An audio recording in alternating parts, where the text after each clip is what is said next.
Oh my gourd. I love fall. Exactly. This is like one of my favorite mugs. I use it all year round because it's like really big. But I think that I literally wait for fall to come around all year long every year. Anyways, hey guys, welcome back. It is October. We're already into October. It's October 9th already. I'm a little late to this video, but I've been quite busy. So, October is one of my favorite months of the year.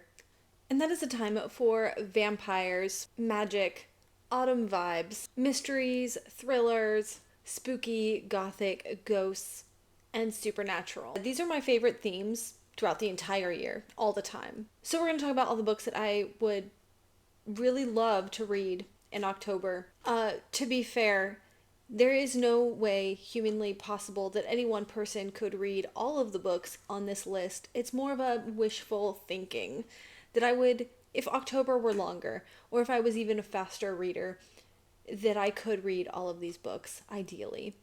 The first little stack of books here, though, is going to be books that are not necessarily autumn themed or October themed books, but they are books that I'm already reading. So we're just going to go ahead and briefly talk about those, and then we'll get into the fun books.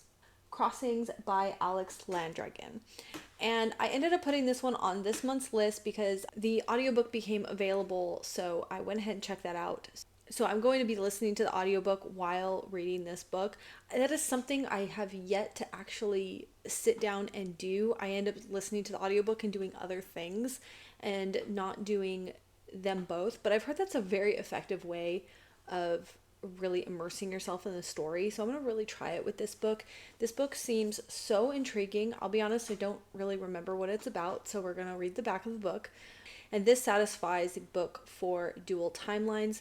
Now, this actually has more than just two timelines from what I've heard, but I figured it would work.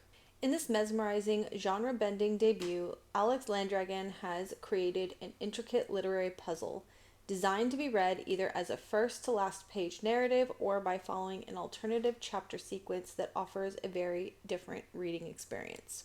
Soon after, a Parisian bookbinder is tasked with binding a manuscript called Crossings for a reputable bibliophile. He learns his client has been murdered. He believes the crime is connected to the manuscript, so disregarding his client's wishes, he reads it. What he discovers is a dazzling story consisting of three narratives. The first is a ghost story penned by notorious 19th century French poet Charles Baudelaire for an illiterate girl. The second is a noir romance set in Paris on the eve of Nazi occupation. The third is a fantastical memoir of a woman claiming to inhabit many bodies across multiple lifetimes as she searches for her lost love. As the connections between the cast of the unforgettable characters deepen, their stories merge into the extraordinary tale of separated lovers held captive by an ancient law, finding and losing love again. And some of the blurbs say a high concept speculative adventure novel. Romance, mystery, history, magical invention dance across centuries. A romance, a puzzle box, and a supernatural mystery, sure to appeal to fans of Cloud Atlas and Possession. Playful, obsessive, romantic, intelligent, and wholly absorbing, a novel to savor and reread. It's a Mobius strip, a puzzle for the eye and the mind, a dream with architecture moving and inspiring and haunting. So this might actually be quite on point for this month. The other one that I am working on is Kingdom of Ash. This is the 7th book, the last and final book of the Throne of Glass series. I'm about 60% of the way through, which is incredibly exciting to be finishing up with an entire series. That's just one that I am currently reading. I also have a vlog going along with that. The first part 1 of the Throne of Glass reading vlogs is up, actually, if you're interested in seeing that. There are spoilers, so only if you've read these books would I recommend watching those. Not much to say on this. I've been saying this for a couple months, and it ends up working out really great that after I finish reading this series, I want to read the Caraval series, so that segues us into the next book on the list. Once I finish Kingdom of Ash, I am going to be starting Caraval. It satisfies a prompt for my library reading challenge for reading a book with stars and moon on the cover, and this has little white You can't really see it in the video, but there are like, it looks like stardust in the back, and then these, there's a star on the front. It's probably not like a celestial star, but I'm going with it.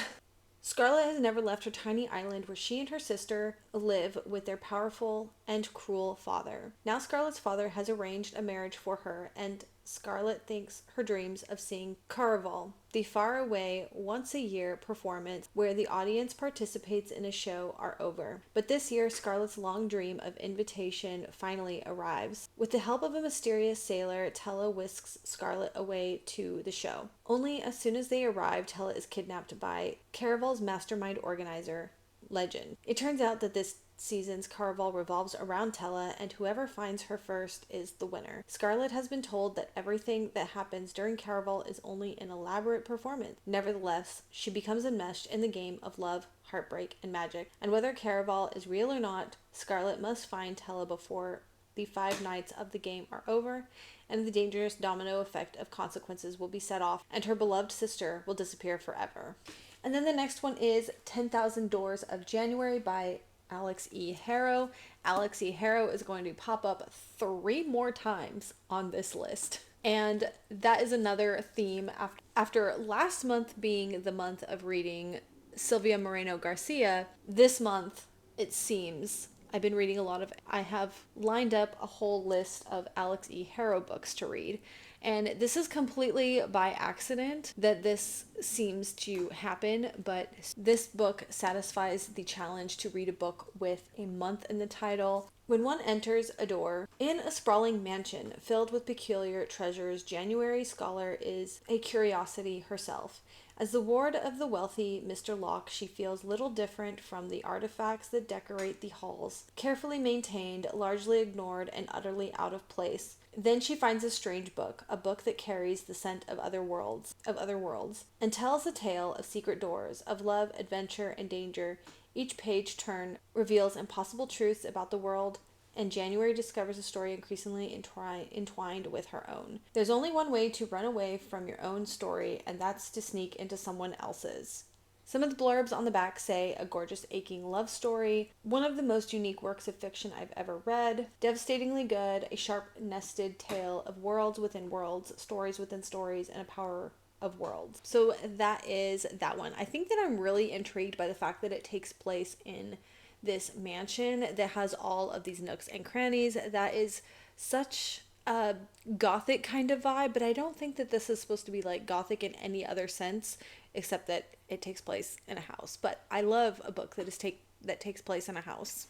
Next on the list is Jonathan Strange and Mr. Norrell by Susanna Clarke. This book I was actually supposed to be reading last month, but with reading Kingdom of Ash, which is nearly 1,000 pages, I really just didn't have the mental capacity to get into this. This is quite a dense novel. I feel that it needs a lot of attention as well as the other book that I was reading. So I just had put it by the wayside for a little while, but this is a perfect book for the season. At the dawn of the 19th century, 2 very different magicians emerged to change England's history. In the year of 1806, with the Napoleonic Wars raging on the land and sea, most people believed magic to be long dead in England, until the reclusive Mr. Norrell reveals his powers and becomes a celebrity overnight.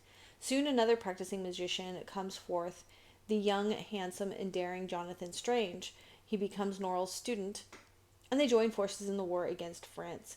But Strange is increasingly drawn to the wildest, most perilous forms of magic, straining his partnership with Norrell and putting at risk everything else he holds dear. I made this to chapter 4 before I decided that it was just going to be a lot, and so I set it down. We'll see if I get to this one this month. The next one is The Doll Factory. This just sounds so cool, and I specifically feel like there isn't anything creepier than creepy dolls. Amidst the splendor and squalor of Victorian London, a uniquely captivating doll maker named Iris dreams of becoming a painter. Silas, a curiosity collector, enchanted by all things strange and beautiful, has plans for his future too. Intent on expanding his singular collection, he is searching for the perfect showpiece. A toothless urchin is privy to the ambitions of both Iris and Silas. The boy weaves through the alleyways, sewing doll clothes for Iris and providing Silas with unusual specimens. One afternoon, he heads for the construction site to the greatest museum London has ever seen. There, in the shadow of in a vast glass palace, he introduces Silas to Iris for the first time. It is a meeting that changes everything. As Iris strives to make her mark on the artistic world, she is unaware that Silas is inching closer and closer to his own dream. To him, she is a beautiful butterfly flitting through the streets of London. In this awful, utter aloneness, Silas only knows that the object of his obsession must be his or belong to no one. Oh, that sounds so creepy and so good. I'm here for it. I really hope to get to that one. I have 2 books by the same author, Edgar Cantero. That is Meddling Kids and This Body's Not Big Enough for Both of Us. So this one I've had for a really long time. I have probably put this on every single October TBR for the last 4 years, and I have yet to get to it. I was very close one year, but I think I had just gotten incredibly overwhelmed or busy, and I checked out the audiobook, and it just wasn't the best experience. I'm just not ready to give up on this book yet. I feel like it has a lot to offer. I just need to be more patient with it. I do feel like I guess I didn't expect how the storytelling was going to go. You know what? This is actually going to satisfy dual timelines better than Crossings. So I still have that one checked out. But maybe I'll try to prioritize this one more, or I can always check out Crossings later again. Anyways, Meddling Kids is kind of like a Scooby-Doo retelling. It says, with a raucous humor and brilliantly orchestrated mayhem, Meddling Kids subverts teen detective archetypes like the Hardy Boys, the Famous Five, and Scooby-Doo, and delivers an exuberant and wickedly entertaining celebration of horror, love, friendship, tentacled, interdimensional demon spawn. So this takes place between 2 timelines. 1977, the Blighton Summer Detective Club solved their final mystery and unmasked the elusive Sleepy Lake monster, another low-life fortune hunting trying to get his dirty hands on the legendary riches hidden in this mansion. And he would have gotten away with it too if it weren't for those meddling kids. And then it also takes place in 1990. The former detectives have grown up and apart, each haunted by the disturbing memories of their final night in the old haunted house. There are too many strange, half-remembered encounters and events that cannot be dismissed or explained away by a guy in a mask. And Andy, the once intrepid tomboy, now wanted in 2 states, is tired of running from her demons. She needs answers, and to find them, she will need Carrie. It's their only chance to end the nightmares and perhaps save the world. Nostalgic, subversive trip, rife with sly nods to H.P. Lovecraft's and pop culture. Alright, so Meddling Kids. And then I have This Body's Not Big Enough for Both of Us, also by Edgar Cantero. And this one instantly reminded me of Dr. Jekyll and Mr. Hyde. However, this, of course, has its own little twist with its own worst case of sibling rivalry. In a dingy office at Fisherman's Wharf, the glass panel of the door bears the names A. Kimmerin and Z. Kimmerin, private eyes. Behind the door, there's only one desk, one chair, and one scrawny endogenous PI in a tank top and a skimpy waistcoat, collectively known as AZ. The Kimmerians are twin brother and sister, and they have been locked in mortal battle since they were in utero. Did I say utero? Utero, which is tricky because they very literally share a single body. One body, 2 pilots. The mystery and absurdity of how these twins function and how they subvert every plotline, twist, and mayhem-filled page, and confused every cop, necklace thug, cartel boss, ninja, and femme fatale in the book is pure Cantero magic. They must race the sin-soaked, palm tree-lined streets of San Carnal to infiltrate the drug cartel, catch an impossibly bold assassin, and while they're at it, rescue the undercover cop in too deep, plucky stowaway. The rest of these we're just going to start at the top and work down. So we have Queen of the Damned, which is the 3rd book in the Vampire Chronicles by Anne Rice. A few years ago I read Interview with the Vampire, and I could not believe how much I truly loved that book. Despite watching the film so many times, I was really worried that the book was going to feel very tedious, but it wasn't.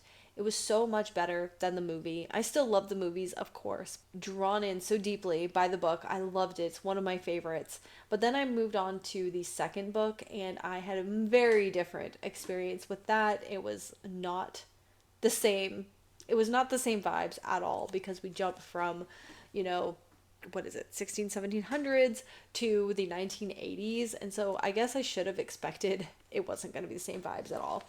Anyways, I do want to continue on with the series, but because of that experience, I have been more hesitant to continue on, but I still want to. So we have Queen of the Damned.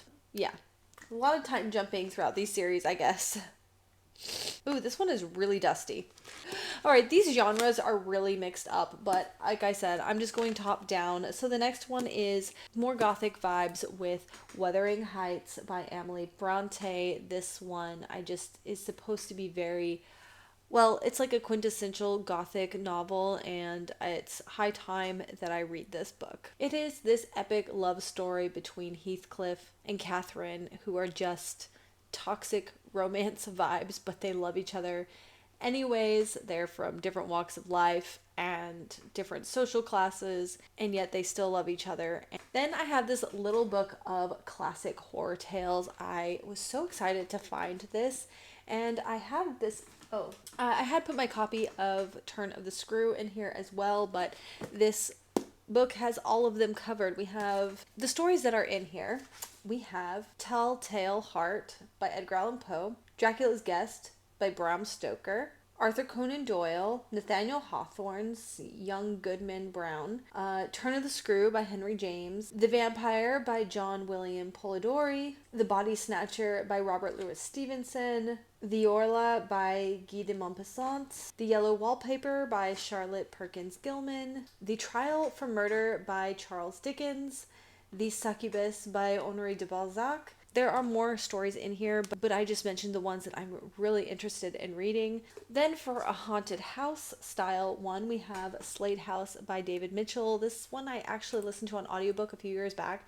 I remember really, really liking it, but I just feel like so much time has passed and it's deserving of a reread. This one is pretty complex. David Mitchell is a very unique author, and I feel like to fully understand his books, you do need to give yourself the time to reread them a couple times.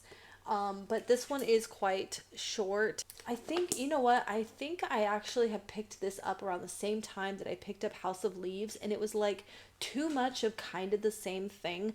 But House of Leaves was so long. Down the road from a working class pub along a narrow brick alley, you just might find the entrance to Slade House. A stranger will greet you by name and invite you inside. At first, you won't want to leave. Later, you'll find that you can't. All right, we're going to jump into a mystery called the Saturday Night Ghost Club. And I actually, when I first picked this up, I thought there was going to be some supernatural element, but it seems like it's not really supposed to have any actual supernatural. It's more of a mystery. So I really have high hopes for this. Growing up in 1980s Niagara Falls, a seedy but magical, slightly haunted place, Jake Baker spends most of his time with his uncle Calvin, a kind but eccentric enthusiastic of occult artifacts and conspiracy theories. The summer Jake turns 12, he befriends a pair of siblings new to town, and so Calvin initiates them into the Saturday Night Ghost Club. But as the summer goes on, what begins as a seemingly light-hearted project will uncover mysteries darker than any of its members, young or grown, had imagined. With the alternating warmth and heartbreak of the best coming-of-age stories, The Saturday Night Ghost Club is a note-perfect novel that establishes Craig David as remarkable literary talent. It's interesting because I know a lot of people are picking this up for October. Technically, it takes place in summer. I guess it doesn't matter that much. The next one I'm putting on the entire series, the entire Ruined series by Paula Morris. That's because I read Ruined several years ago, and every single year I mean to get to the others, and I just don't. They keep getting pushed to the back burner. And these books are really quite short, but I wanted to maybe reread the first one and just kind of binge read the whole series. This takes place in Louisiana. You have your graveyards, you have your voodoo, and you have your dark family, historical heritage, founders family kind of, secrets and all of that. And then our main character is the new girl to town trying to learn about all of these things. So, yeah, I had an amazing time with the first one. It's so vibey. It's so perfect for October spooky vibes. There's ghosts. I forgot to mention ghosts. Okay, then we have Her Dark Curiosity, and I actually read the first one. It was a Dr. Moreau retelling, and this one follows our same character, and it continues on with that same story, but it kind of blends into another Dr. Jekyll and Mr. Hyde retelling. And I just think it's really cool what they're doing with the series, and my kid is home. Okay, my mistake. So the first one was actually called The Madman's Daughter, which was a retelling of Dr. Moreau and his island. And then we follow the same exact character and we kind of continue on that story. And it kind of somehow turns into a Dr. Jekyll and Mr. Hyde sort of story. So I'm really intrigued to how that goes. I was very pleasantly surprised with Madman's Daughter. At that time, I had read both Madman's Daughter and The Daughter of Dr. Moreau by Sylvia Moreno Garcia. And I felt that between those two, Madman's Daughter was just like a really fun, good time and adventure. It was fast paced. I really liked the characters. So I hope that I still have the same vibes with this one. This one was kind of a stretch. I wasn't going to put this one on here at first, but I did also find the audiobook. We'll see if I get to it. I think between all of these books, I am going to go back and kind of put the higher, like prioritize them, like ones that are higher priority. This one just seems insane to me because it is so long. And that is The Historian by Elizabeth Kostova, but I really want to read this book. It's just that, how do I pick which ones to read? And I think this one's going to be a little bit more dense. This is a gothic vampire story. I'm just going to read back. Breathtaking, suspenseful, and beautifully written, The Historian is a story of a young woman plunged into the labyrinth where the secrets of her family's past connect to an inconceivable evil. The dark 15th century reign of Vlad the Impaler and the time-defying pact that may have kept his awful work alive through the ages. The secret of the truth becomes an adventure of monumental proportions, taking us from monarchies and dusty libraries to the capitals of Eastern Europe, in a feat of storytelling so rich and hypnotic, exciting, that it has enthralled readers around the world. Then we have A Discovery of Witches, and I think this one is going to be closer to the top of my priority list because it is high time that I get to this book, and I guess I didn't really know everything about this book, but apparently it has everything. It's like your mix of all things supernatural. And I feel like a lot of people are adding this to their list. I know it's a backlisted book, but a lot of people are adding this to their list. It probably has something to do with the new book that has just come out. An irresistible tale of wizardry, science, and forbidden love. Deep in the heart of Oxford's Bodleian Library, Diana Bishop, a young scholar and the descendant of witches, unearths an enchanted alchemical manuscript. Wanting nothing to do with sorcery, she banishes the book to the stack. But her discovery has set a fantastical underworld stirring, and soon a horde of demons, witches, and other creatures descends upon the library. Among them is the enigmatic Matthew Claremont, a vampire with a keen interest in the book. Equal parts history and magic, romance and suspense, A Discovery of Witches is a mesmerizing and addictive tale of passion and obsession that reveals the closely guarded secrets of the enchanted world. Like I said, it's just high time that I read this. The next three are actually books that I recently acquired. This was really cool. I was going to do a video about it, but I got busy, I got overwhelmed, and I ended up just deleting the footage, and it's a video that will never come out. But this was part of a penny a page book sale, and the original cost of this book was $13, and I paid $3.34. I couldn't believe it. And that is The Luminaries by Susan Dennard, and this is the most beautiful copy because it has, this cover is just gorgeous, and it has sprayed edges. Like, I could not believe that this was part of that penny a page sale, but lo and behold, it was. And what a score. It looks so perfect for October. Hemlock Falls isn't like other towns. You won't find it on a map, your phone won't work here, and the forest outside town might kill you. So, small towns, spooky, eerie, dangerous woods. I'm here for it. vampire romantasy book, and that is The Serpent of Wings of Night by Carissa Broadbent. This one is definitely making its rounds on booktube. It sounds so good. I am a little nervous because it is characterized as romantasy, so I'm expecting a lot of spicy scenes, which are generally parts of books that I'm not a huge fan of, but I want to read this book. I want vampire love. So here we go. For humans and vampires, the rules of survival are the same. Never trust, never yield, and always, always guard your heart. Adopted human daughter of the night-born vampire king, Oriya carved her place in the world designed to kill her. Her only chance to become something more than prey is entering the Kajeri, a legendary tournament held by the goddess of death herself. But winning won't be easy amongst them. What the heck is going on? Stop trying to take out my blinds, kitty. To survive, Oriya is forced to make an alliance with a mysterious rival. Everything about Ryan, R-A-I-H-N, Ryan, is dangerous. He's a ruthless vampire, an efficient killer, an enemy to her father's crown, and her greatest competition. Yet what terrifies Oriya most of all is that she finds herself oddly drawn to him. Ooh, we got a little bit of rivals to lovers. And I think I mentioned this before, but I'm really liking the rivals to lovers trope so much better than enemies to lovers. Enemies to lovers makes no sense to me. There's no room for compassion in the Kajari. War of the Nightborn crown brews, scattering everything that Oriya thought she knew about her home, and Ryan may understand her more than anyone, but their blossoming attraction could be her downfall in a kingdom where nothing is more deadly than love. Dun dun dun! Ugh, I hope this book goes well. I really, really want to love this book. Wow, this is pretty dense. Like, the text is quite small.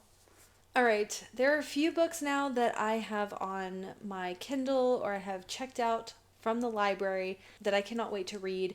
Not have as much time as I think to read my physical books, so I have a lot of digital content. So the first one is Spell Shop by Sarah Beth Durst. This one's becoming incredibly popular on BookTube. That is definitely where I first heard about this book. And it's just, I want those like cozy nature, whimsical vibes in addition to, my horror vibes. I'm a vampire stuff and that sort of thing. It is characterized as a romantasy, so I hope that these spicy scenes are going to be just a little bit more palatable for my taste and just not go completely hardcore graphic scenes.